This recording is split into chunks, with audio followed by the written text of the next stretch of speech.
Добър вечер, приятели!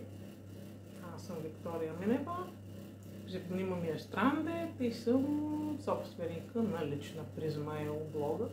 Виждам, че в последно време се чете много и аз съответно по тази причина искам да направя кратко видео да се представя. В смисъл, аз пиша от много години, писала съм стихове, писала съм разкази, писала съм фентази свят и всичко свързано с писане. Много съм щастлива, че блога се чете все повече и повече. За мен е много приятна изненада това нещо. И затова реших да си запиша просто така едно видео. Не, че се имам за някакъв инфлуенсър или лайф коуч или нещо такова.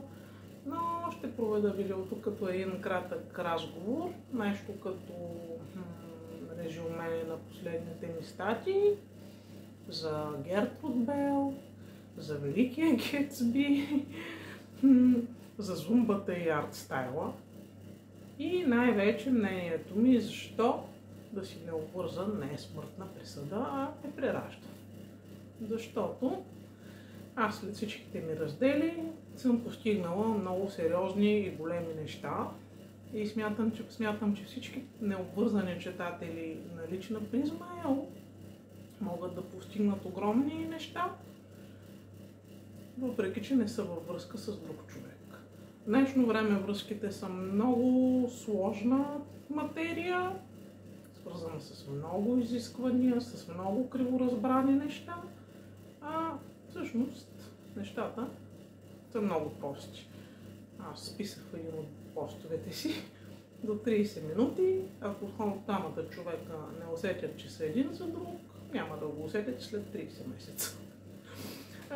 Това ми се е случвало на първа ръка и го споделям. Понеже сега идва Свети Валентин, който не е наш български празник и аз тогава ще празнувам Трифон Зарезан и ще хода с детето на цирк да гледаме Хедон. Искам да ви кажа просто, че да си необвързан, това в голяма степен е свобода. Свобода да изразиш себе си и да постигнеш неща, които не си могъл да постигнеш във връзка. Знаем, че във връзка се правят много компромиси с време, с енергия, с хобита. Така че за всички необвързани читатели на лична призма, които сте, нека ви кажа накратко. След първата ми раздяла, която беше силна, станах много така, писах фентази свят, след другата писах книга с поезия на английски, която между другото вече ще бъде издадена в март или април месец, казва се Мори Монологс, готова е корицата, редактирана и съм много щастлива, че успях да задвижа този проект и желание, което имах в моя живот. След последната ми раздяла, тя беше много тежка, но все пак също пиша поезия, многоточия се казва книгата на български ще и съм много щастлива.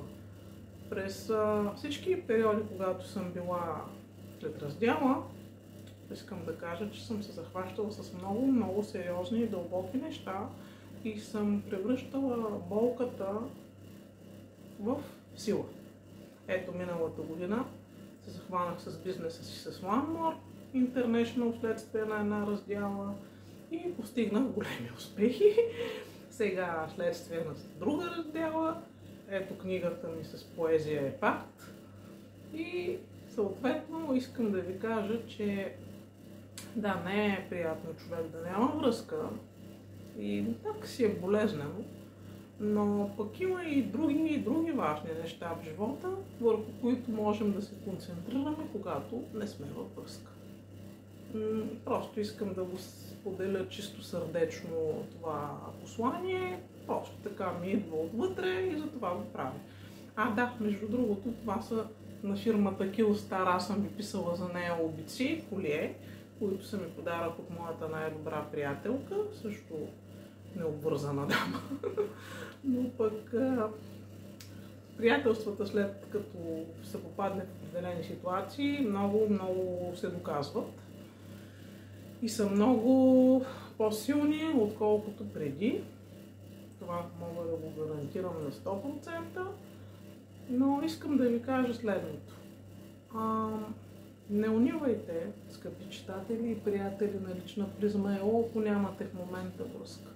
Така е трябвало да се случи, може би нямате нужда от връзка в момента, имате нужда да откриете себе си, да си откриете някои скрити дарби и таланти или да постигнете някакви сериозни неща, както в моя случай поезията, както бизнеса. Връзката с точния човек няма да се чувства като задължение, няма да се чувства като низ от компромиси и ще е някакси леко, някакси приятно и да никого няма да тежи, ако е истинска връзка. Така че, за Свети Валентин може да си налеете вино, аз примерно ще пия бяло вино, защото няма червено в момента. И да послушате хубава музика, да погледате някой филм. Ето, Великия Гетсби е много хубава история за любов. Да, тъжна е, но е много хубава любовна история.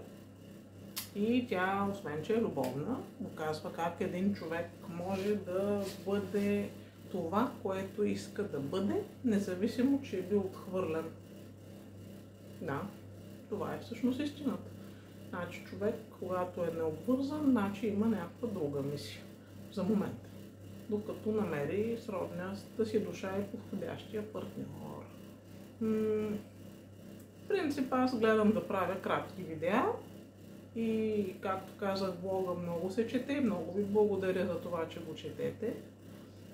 Смятам периодично да правя някакви такива видеа, не ангажиращи, разбира се. Аз нито съм квалифициран лайф коуч, нито съм нещо тип Наталия Кобилкина, примерно. Вярно е, че имам близки отношения и съм била във VIP общността на Стояна Нацева, но просто сега, чисто като човек, като себе си, като Виктория, искам да си говоря с вас като с приятели, тъй като не се познаваме лично с повечето читатели, а пък е важно да се познаваме по някаква линия. Да, между другото в поста за зумбата и артстайла бях писала за маникюра. Това ми е маникюра. Много се гордея с него. Има сърца, има целувки. И маникюристката ми каза, наричам ти да си срещнеш любовта. Ти ще я срещна, когато му дойде времето. И точното време, и точното място.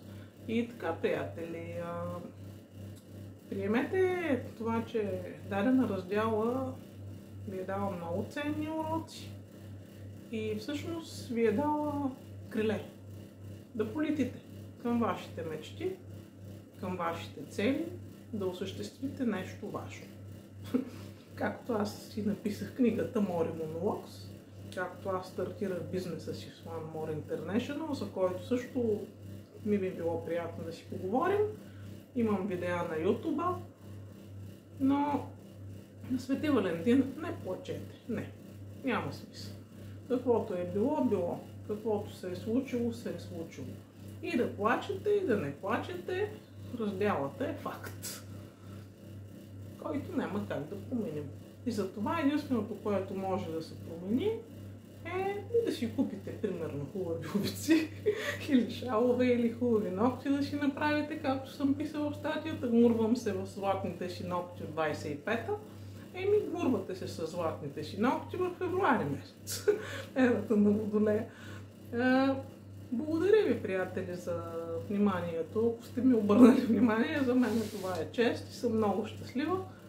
Просто исках да се представя на живо, доколкото е възможно, с блога си. Все пак, за мен блога ми е като пространство, което споделям с вас като диалог.